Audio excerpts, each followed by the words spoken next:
What is going on, Swoopers? Welcome back to another episode of Swoop Luke. In this episode, it'll be the first review video of the 2021 season.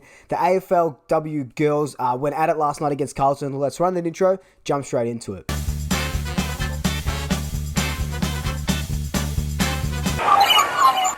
So just before we do jump straight into it, of course, follow me on all my social media accounts, TikTok, Twitch, and Instagram. Instagram posting daily. They're all at Swoop Luke. And let's address another elephant in the room, this big microphone. The audio I've been putting out hasn't been that good. Although I've been using a good microphone, it's been too far away. So I've got a cool stand. So hopefully it doesn't annoy too much. But hopefully the audio sounds immaculate. And if you are a new swooper, welcome. Thank you so much for joining us. Welcome to the Swoop Luke family. Be sure to hit that subscribe button. Hit that notification bell. And if you are a returning swooper, welcome back. Thank you so much for joining me. So let's get into this game review, hey?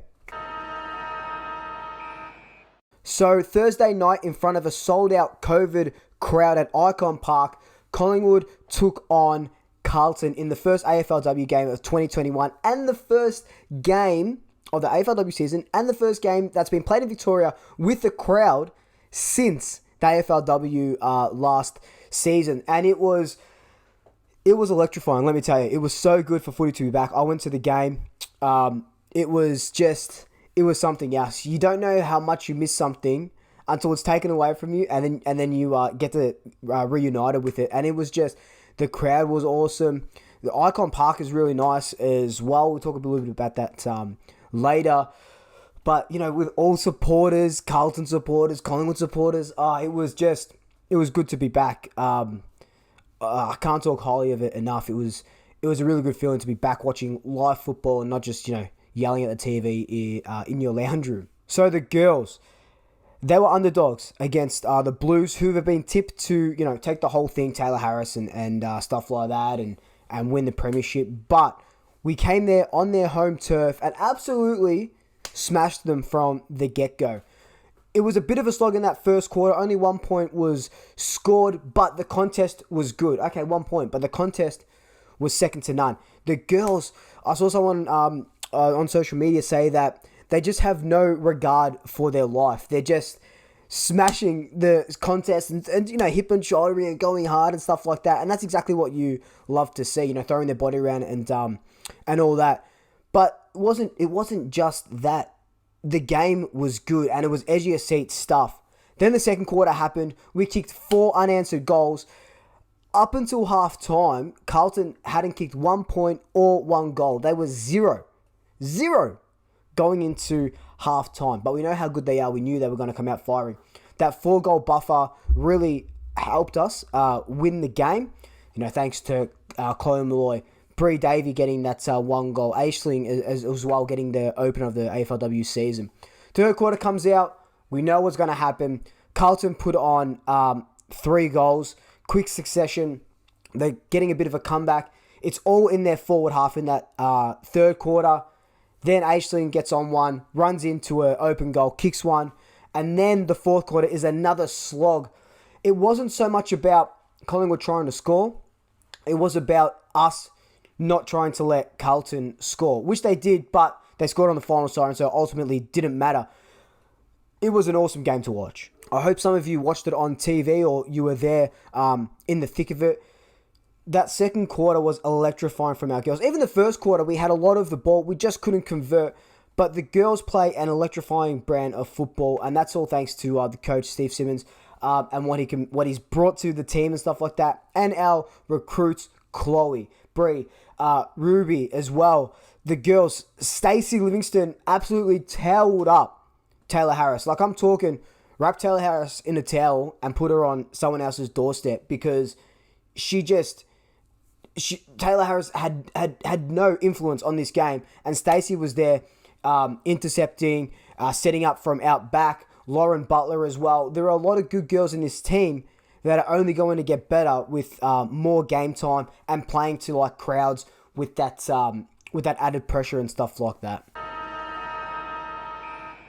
What I liked about the game and our game plan in general was that Chloe didn't have to be used in the midfield because we've already got a star-studded midfield. With Britt Benici playing one of her best games for the club. Jamie Lambert in the middle.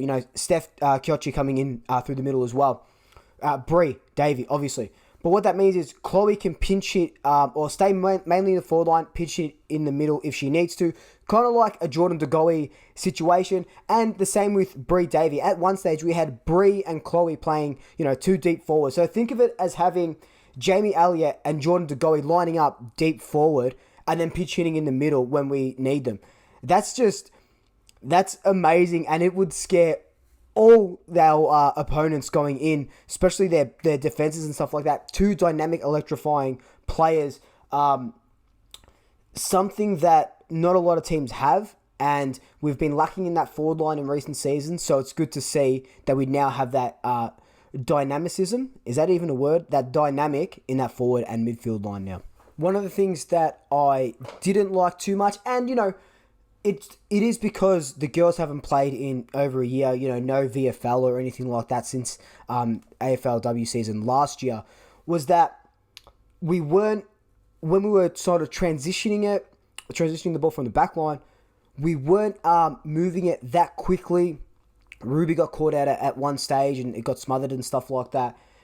What we kind of need to do, and I'm sure it'll come, and it's the first game and stuff like that, really push hard off that mark, lower our eyes, and hit. We need to hit targets coming out of that back line, and we need to hit them quick. What I did notice as well is at stages of the game, we were afraid to switch the ball to the fat side, which is like the side where not a lot of players are on, as opposed to the ball just going back and hitting, an area where there are a lot of players. So maybe that's a part of their game plan. I'm not obviously privy to those details, but I would like someone to kind of take the game on, hit that fat side, and then go out and run, Jamie or Chloe or someone like that. Of course, we had a few debutants: Amelia Velado, Bella Smith, Tani Brown, and Alicia Newman. Alicia being the first Aboriginal player for the Collingwood AFLW side, and we wore our Indigenous jumper, which was amazing, and props to her. She did play a good game coming from Melbourne as that electrifying, dangerous forward. Amelia as well did a couple of good things, laid a couple of good tackles and stuff like that. Tani Brown, she did enough. It's their first game. They're 18 and stuff like that. Their first game, a big crowd. Of course, you're going to get a bit of the yips, but I love how Tani goes about it. Exactly like her brothers, exactly like her dad. Head over the ball, just hits it hard. I said that in my preview video. She's going to be a mainstay in that. Hopefully, she makes her way up into that midfield or that deep forward line. So I asked you guys on Instagram to leave me some questions to answer in this Insta Q&A section. So we'll go through that now. Someone said Chloe Molloy for All-Australian. Already she staked her claim. 2 goals, quick, explosive. I've sung her praises for so long, and yet she'll get that AA blazer. She's probably better than half the guys in the forward, going around the forward line at the moment. Brilliant game. Thoughts on having a full side of 18 on field, perhaps more scoring. So I can see why they've got 17 on the field. They think it might open it up a little bit. I would love to see full 18 on the field. I think that will come eventually, not anytime at the moment. We still need that space. That's when gameplay comes into it a little bit. But I do think the AFL will eventually put 18 on the field, because 18 players on the field just normally. How was Tani Brown? We already talked about Tani. Is Molloy just a female version of De Goey and living up to it? I talked about this just before. Yes, that's exactly what it is. Dynamic forward, great in the midfield. How would you rate the girls? They did amazing. It was a 10 out of 10, 9.5 out of 10 performance. We would have liked more goals in the first quarter and in that last quarter, but Carlton are a great side, and they really they knew how to slog it out in that first and then that last as well, because they wanted the win. But it was 9.5 out of 10 performance for me. All right, so thank you so much for sending me in those questions.